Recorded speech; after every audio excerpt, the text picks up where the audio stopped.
Nellore corporation రాజకీయం climax కి చేరుకుంది. మరి కాసేపట్లో నెల్లూరు కార్పొరేషన్ మేయర్ ఎవరనేది తేలనుంది. మేయర్ ఎన్నిక నిర్వహించాలని జిల్లా కలెక్టర్ ఇటీవల ఎన్నికల సంఘం ఆదేశించింది. దీంతో ఇవాళ మేయర్ ఎన్నికకు అన్ని ఏర్పాట్లు పూర్తి చేశారు అధికారులు. మాజీ మేయర్ శ్రవంతి తన పదవికి రాజీనామా చేయడంతో ఇన్ఛార్జ్ మేయర్ గా రూప్ కుమార్ యాదవ్ 70 రోజుల పాటు పాలన కొనసాగించారు.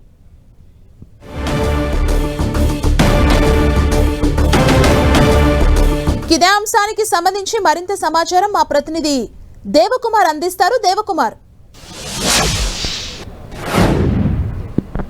సుమా, నెల్లూరు కార్పొరేషన్ మేయర్ పదవికి సంబంధించి ఈరోజు ఎన్నిక జరగనుంది. అయితే ఈ నెల 12న ఎన్నికల సంఘం నోటిఫికేషన్ జారీ చేసింది. ఈరోజు ఎన్నిక జరపాలని నోటిఫికేషన్లో జారీ చేయడంతో దానికి సంబంధించిన ఏర్పాట్లన్నీ కూడా పూర్తయ్యాయి. అయితే ఇప్పుడే కొద్దిసేపటి క్రితమే దీనికి సంబంధించిన కార్పొరేటర్లు, అదేవిధంగా ఎమ్మెల్యే కోటమిరెడ్డి శ్రీధర్ రెడ్డి, అదేవిధంగా ఇన్ఛార్జ్ మేయర్గా ఉన్న రూప్ కుమార్ యాదవ్, అదేవిధంగా అనేక మంది కార్పొరేటర్లు అంతా కూడా కొద్దిసేపటి క్రితమే ఈ సమావేశ మందిరంలోకి వెళ్ళడం జరిగింది. అక్కడ ఎన్నిక జరగనుంది. అయితే మొత్తానికి ఈ కార్పొరేషన్ యొక్క మొత్తం కార్పొరేషన్లో 54 డివిజన్లు ఉంటే 54 డివిజన్లో ఒక డివిజన్ ఖాళీగా ఉంది.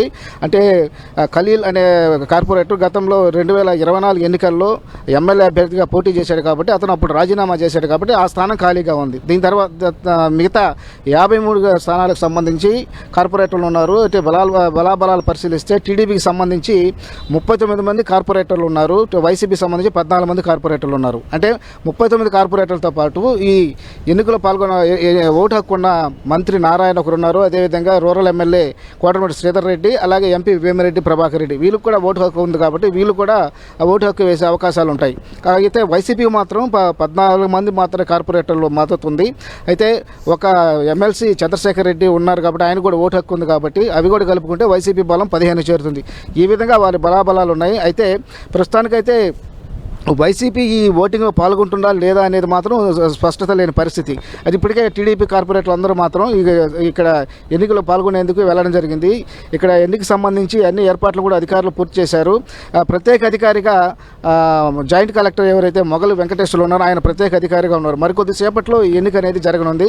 ఈ ఎన్నిక చేతులు ఎత్తే విధానంలో ఓకే చెప్పే విధానంలో ఎన్నిక జరగనుంది. అయితే వైసీపీ మాత్రం అంటే ఇది పాల్గొనకపోయినప్పటికీ వైసీపీలో పాల్గొందా అనే దాని మీద స్పష్టత రానప్పటికీ వాళ్ళు ఇప్పటికే అధికారులను రహస్య ఓటింగ్ పెట్టాలని అధికారులను కోరినట్లుగా ఒక సమాచారం అయితే ప్రచారం అయితే జరుగుతూ ఉంది. అయితే వాస్తవానికి ఈ మేయర్ ఎన్నిక అనేది 70 రోజుల తర్వాత ఈరోజు జరుగుతూ ఉంది. అయితే ఇది డిసెంబర్ 14వ తేదీ అప్పటి మేయర్గా ఉన్న పొట్లూరు శ్రవంతి ఆమె తన పదవికి రాజీనామా చేయడం జరిగింది. అంటే అంతకుముందు కార్పొరేటర్లు సుమారుగా 40 మంది కార్పొరేటర్లు, టీడీపీ కార్పొరేటర్లు ఆమె పైన అవిశ్వాస తీర్మానం పెట్టి ఆమెని పదవి నుంచి దించేయాలనేసి భావించే దానికి సంబంధించి కలెక్టర్ను కలవడం, నోటీసులు ఇవ్వడం కూడా జరిగింది. అయితే త్వరలోనే అవిశ్వాస తీర్మానం పెట్టి ఆమెను దించేసే పరిస్థితి వస్తుంది.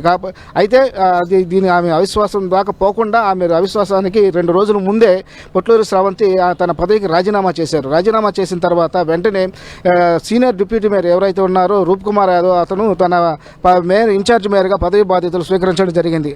అయితే ఈ వాస్తవానికి ఇది మేయర్ పదవి అనేది ఎస్టీకి సంబంధించిన సామాజిక వర్గానికి సంబంధించిన రిజర్వ్ చేసిన పదవి.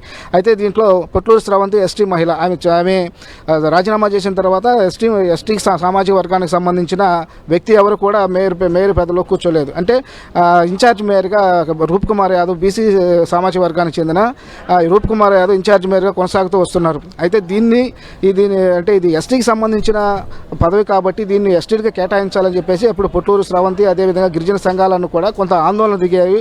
అదేవిధంగా పొట్లూరు శ్రవంతికి కేంద్ర నాయకులను కలవడం, అదేవిధంగా ఎస్సీ ఎస్టీ కమిషన్ కలవడం, అలాగే ఎన్నికల సంఘానికి ఫిర్యాదు చేయడం, ఇలా అనేక పరిణామాలను కూడా జరిగాయి.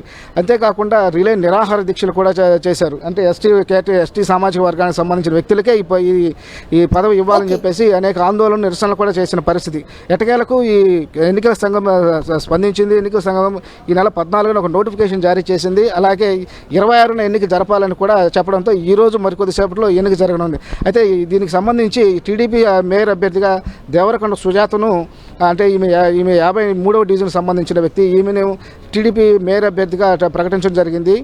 కాబట్టి ఆమె మేయర్ పదవి చేపట్టడం మాత్రం ఆమె గెలుపు అనేది లాంఛనమని చెప్పాలి. ఎందుకంటే ఇప్పుడు వైసీపీ తరఫున ఎవరు నిలబడటాన్న స్పష్టత రాని పరిస్థితి కొనసాగుతున్న నేపథ్యంలో దేవరకొండ సుజాత మేయర్ పరిస్థితుల్లో పుష్కలం కనిపిస్తున్న పరిస్థితి కనిపిస్తోంది. సుమా, థ్యాంక్ యూ దేవకుమార్.